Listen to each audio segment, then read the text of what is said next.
Welcome back to the channel, guys. I'm George. I'm Stav. So the RS3 is here. Going to be under the knife. As you guys have been following, I think I either have pretty much fried stock clutches, or I popped a mechatronic unit seal. And a mechatronic, here's a picture of it.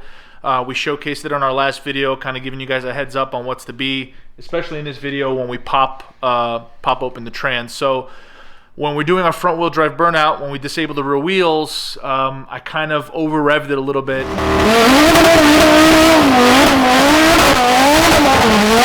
Hank was saying sometimes that either rips a seal or either pops it on the mech unit. So for those of you guys who don't know, the mech unit controls the clutch pressure in the trans and also has a lot to do with giving power to the rear wheels. So as you guys notice, and I'll give you guys a quick clip now, in our last quarter mile event, we were having some pretty rough launches, but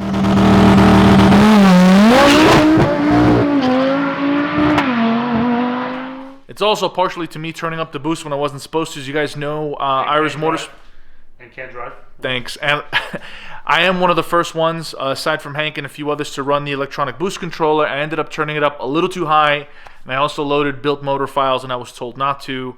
But we think the fried clutches pretty much saved the motor. So the car runs and drives, but after like 20 minutes of driving, she'll go into a what's called transmission failure / limp mode, and it only limits you to like second and third gear. It's because it's detecting something's going on inside the trans. So we don't hear any clunking. I don't think mechanically anything is busted. I think just either a seal or the just clutches are just slipping way too much. So we're gonna pop this girl up on jacks. We're gonna put her up, and we're gonna pop open the small pan on the bottom of the trans and see if we could pull that mech unit and see if we can find her ripping the seal.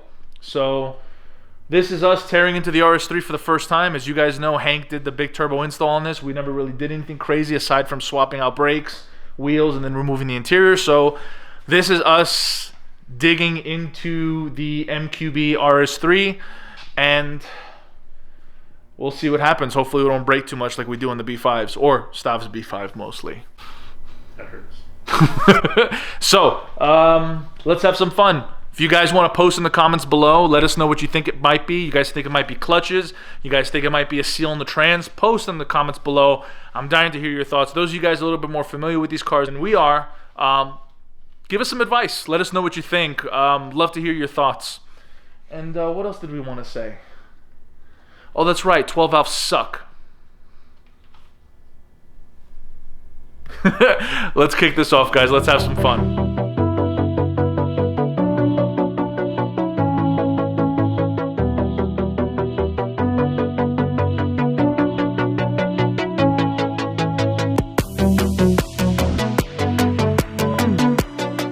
So we're just waiting for the DSG fluid to kind of drain down. Once it does, we'll pop open this black cover here and access the mech unit. So gonna give it a few minutes to drain, and then we'll see what's cooking. I think that's gonna be the best bet. I don't have the tool to uncork the drain plug. I don't have that. I don't feel like running out, so we'll just drain everything from here and then call it a day.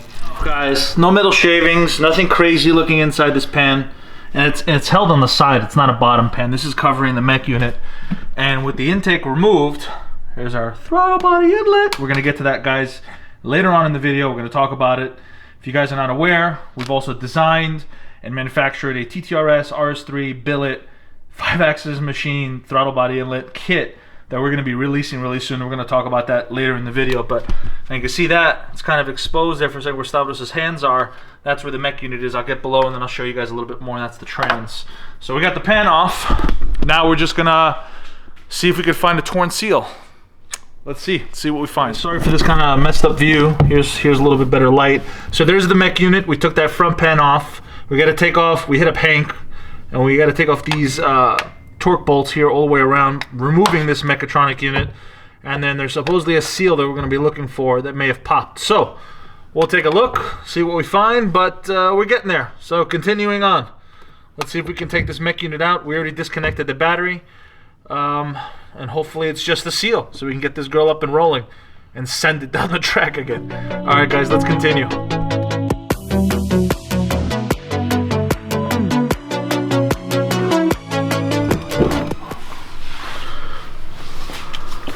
Oh, this thing sucks.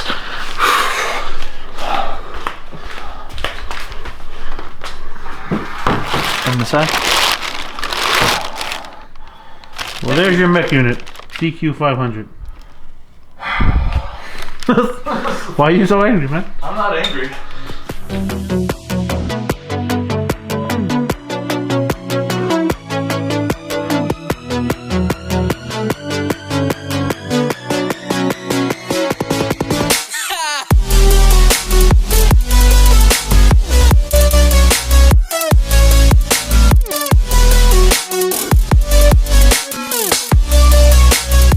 Plastic cover off the mech.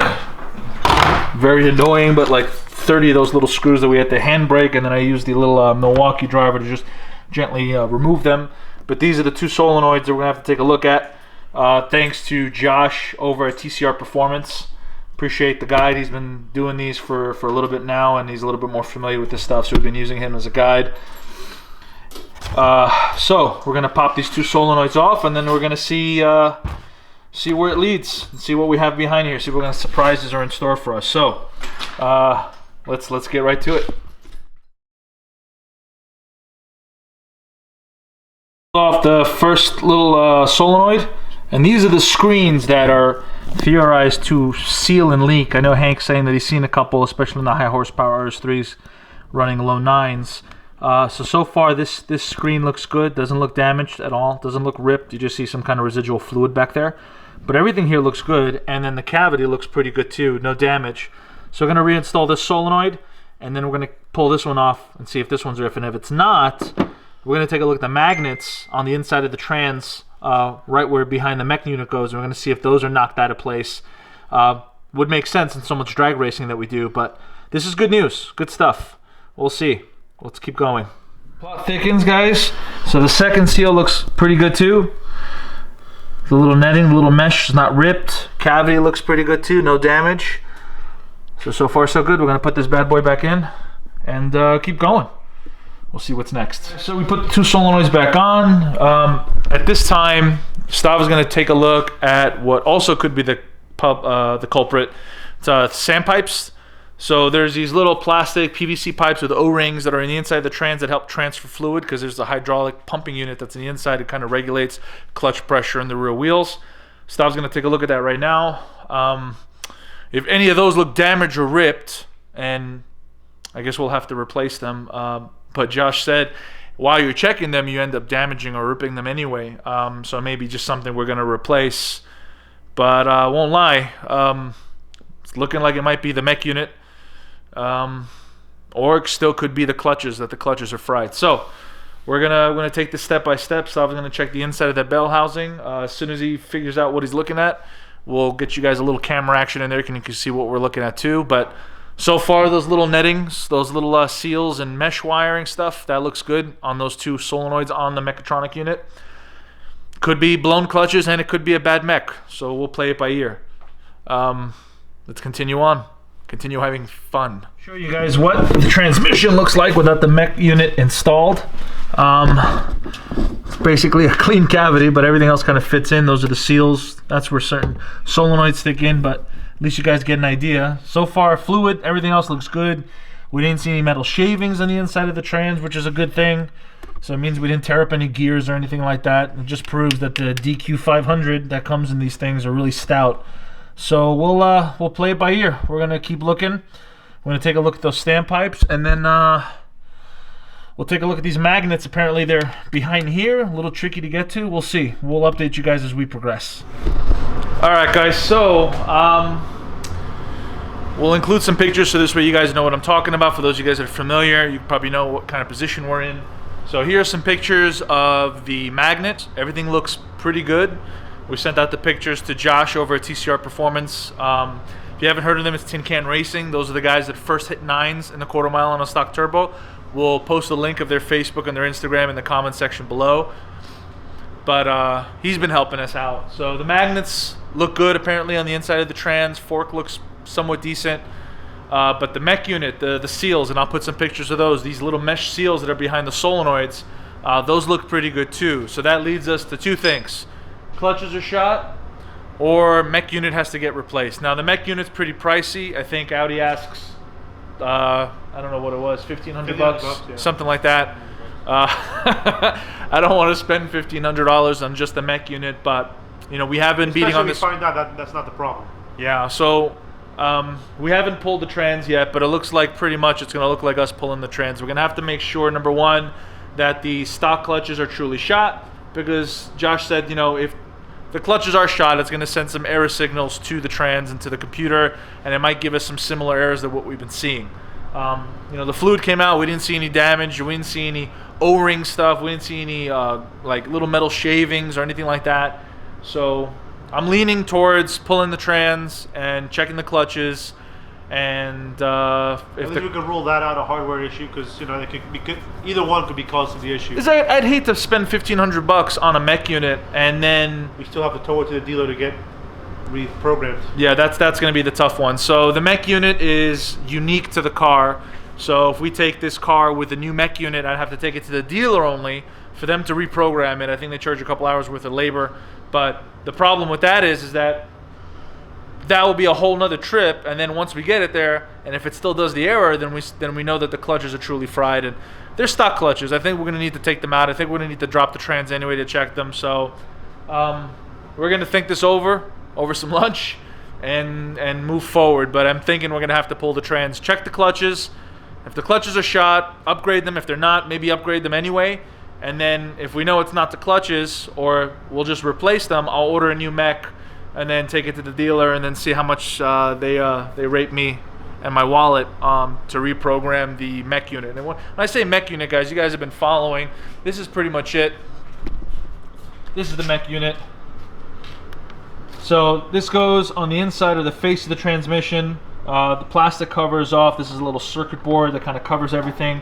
And these are the two solenoids that we check. And there's little mesh filters, and I'll post a picture of those up here shortly. But yeah, so far that looks good, but you never know. There could be 30 other things here that are shot and busted, and no one knows. The problem with these cars, guys, and I'm sorry to drag this on, is the fact that these cars are so new. You know, the DQ500 in the RS3 is new, and there's not a lot of troubleshooting steps out there. There's not a lot of people with solutions. So, you know, Iris Motorsports, their customers, us, Integrated Engineering, anyone else that's running these cars, even 034 Motorsport and their TCRS, we're basically pioneering this stuff and kind of figuring it as we go. So, you know, right now there's only select few things that are available from Audi to buy. I'm sure as the car gets older that will change.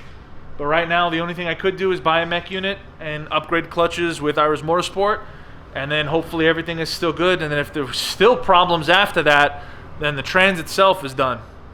And you know, for a year of 9-second quarter mile, half mile, I mean, we hold, so right now the rolling half mile with this I hold at 186 miles an hour.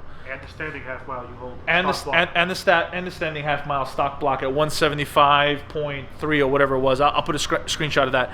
We once held the quarter mile record at 980.21. We hold the trap record, which is kind of cool. When we turned up the boost, and that's what kind of caused. I hold the trap. So, you know, it's kind of cool, you know, that the car did so well thus far for racing for the past year, you know, and now Hank's got hybrid cars that are going 9.6 in the quarter. So I really want to get this car up and running. The big turbo cars have a lot more to give, and I think maybe this might even push me to do a full build. We'll see. Let me know in the comments below. Do you think I should do a full build? What would you do in this place? Would you just replace the clutches, replace the mech, and then keep sending it on the stock engine? Or would you just take the time and actually do a build? So let me know what you guys think. I'm going to take some lunch and kind of think about it, and then we'll let you guys know on that. Oh, and about the throttle body inlet. So, you guys know we machined, designed, all that jazz, throttle body inlet for the RS3 TTRS. And a lot of people have been asking us, what's going on with it? So we ended up taking it 2 steps further. We started developing lower piping for it. So here's the jazz. So our inlets are ready to go. We got them, but they're incomplete. The lower pipes aren't still here. And because we went with a much larger lower pipe, the stock silicone lower pipe coupler that connects the lower pipe to the intercooler is also too small.